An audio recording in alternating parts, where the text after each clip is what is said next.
দীর্ঘ নাটকীয়তার পর অবশেষে পুলিশের হাতে বন্দী হলেন মাদকের গডফাদার ইয়াবা বদি। বাংলাদেশে ইয়াবা ঢুকিয়ে কয়েক প্রজন্মকে ধ্বংস করার পেছনে সবচেয়ে বড় এই মাস্টারমাইন্ড এতদিন ছিলেন হাসিনার ছায়াতলে। খুনি হাসিনার পতন হতে এবার ধরা পড়েছেন জালে। কিন্তু কিভাবে মাত্র 16 বছরের সংসদ সদস্য থেকে মাদকের সবচেয়ে বড় মাফিয়া হয়ে উঠেছেন এই ইয়াবা বদি? কারা তাকে শক্তি জুগিয়েছে? কিভাবে গড়েছে সম্পদের অবৈধ পাহাড়? এমন আরো বহু প্রশ্ন ঘিরে আছে ইয়াবা সম্রাট বদিকে ঘিরে। আব্দুর রহমান বদির চোরা কারবারি সদস্য থেকে ড্রাগ লর্ড হওয়ার যে গল্প হার মানাবে বিগ বাজেটের সিনেমাকেও। একসময় যে টেকনাফের কথা বলে চোখ ভেসে উঠত সাগর, পাহাড় আর বনভূমি ঘেরা বিশাল অঞ্চলের দৃশ্য, সেই টেকনাফের বাতাস এখন দূষিত হয়েছে মাদকের ছোবল। বিশ্বের জর্জরিত টেকনাফ এখন মাদকের সবচেয়ে বড় হাবে পরিণত হয়েছে, যেখানে অবাধ বিচরণ আন্তর্জাতিক মাদক মাফিয়াদের।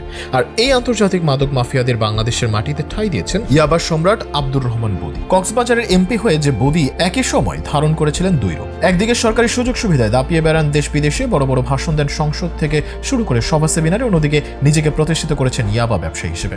দেশের গণ্ডি পেরিয়ে আন্তর্জাতিক মাদক কারবারিদের সঙ্গেও গড়ে তোলেন সখ্যতা। পরবর্তীতে দক্ষিণ এশিয়ার মাদক সাম্রাজ্যে এমপি বদি মেছো ভাই হিসেবে পরিচিত লাভ করেন। চোরাচালান, চাঁদাবাজি, সন্ত্রাস, অনিয়ম, দখল, ক্ষমতার দাপটের নজিরবিহীন সব কাণ্ড তার অন্ধকার জগৎকে সমৃদ্ধ করেছে। এমপি বদি এতটাই বেপরোয়া হয়ে ওঠেন যে তার কথা মতো কাজ না করায় তিনি নিজেই মারধর করেছেন সরকারি কর্মচারী, স্কুল শিক্ষক, আইনজীবী, বেসরকারি প্রতিষ্ঠানের কর্মকর্তা সহ অনেকে। মাদক ও চোরাচালান করতে এমপি বদি নজিরবিহীনভাবে ব্যক্তিগত বন্দর ও ঘাট পর্যন্ত গড়ে তোলেন। এমপি বদির পরিবার এখন নিয়ন্ত্রণ করছে দেশের ইয়াবা ব্যবসা। আব্দুর রহমান বদির মাদক সম্রাট হওয়ার পেছনে সবচেয়ে বড় সুবিধা ছিল তার পরিবারের।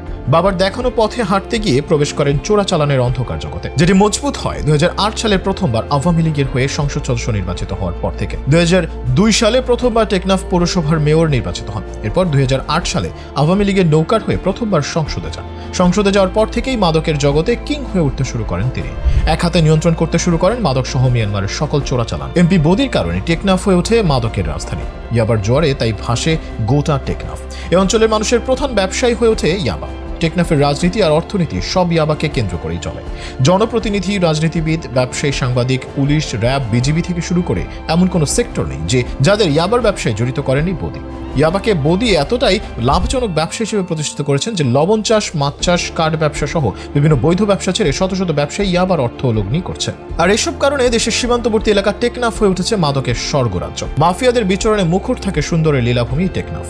কিন্তু কারা বদিকে এমন শক্তিশালী দানব বানিয়েছে? এই প্রশ্নের উত্তর খুঁজতে গিয়ে সামনে এসেছে দুই হেভিওয়েট দুর্নীতিবাজের নাম। হাসিনা সরকারের এই দুই এমপির ছায়া ছিল বদির মাথার উপর, যাদের ছত্রছায়া থেকে আব্দুর রহমান বদি থেকে হয়েছেন ইয়াবা বদি। অনেকে মনে হয়তো প্রশ্ন জেগেছে কারা এই দুই মন্ত্রী। মূলত আওয়ামী লীগের সাধারণ সম্পাদক ও সাবেক সেতুমন্ত্রী ওবায়দুল কাদের এবং সাবেক স্বরাষ্ট্রমন্ত্রী আসাদুজ্জামান খান কামালের ছত্রছায়ায় মাদকের অপ্রতিরোধ্য গডফাদার হয়ে ওঠেন বদি। স্বরাষ্ট্র মন্ত্রণালয়ের তালিকার পাশাপাশি বদির বিরুদ্ধে দুদক ও সিআইডির পক্ষ থেকে তদন্ত পরবর্তী মামলা হলেও ক্ষমতার প্রভাবে সবসময় থেকেছেন অধরা। অভিযোগ রয়েছে বিভিন্ন সময় আইনশৃঙ্খলা রক্ষাকারী বাহিনীর হাতে আটক, ইয়াবার চালানো, ছাড়িয়ে নিয়ে যান এমপি বদি।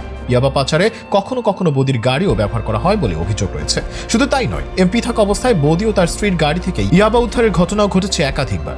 বাংলাদেশের মাদক মাফিয়া চক্রের মূল হোতা হয়েই বদি গড়েছেন সম্পদের পাহাড়। তবে শেষ পর্যন্ত আর বাঁচতে পারেনি বাকিদের মতো। গত 20 আগস্ট টেকনাফে হত্যা চেষ্টা মামলায় ইয়াবা গডফাদার বদিকে গ্রেফতার করা হয়। দাবি করা হচ্ছে এবার আর সুযোগ নেই, ক্ষমতা ব্যবহার করে নিজেকে ছাড়িয়ে নেওয়া। যাদের ছত্রছায়া হয়ে এতদিন দাপট দেখিয়েছেন তারাও এখন আছেন 14 শিকের ভেতরে।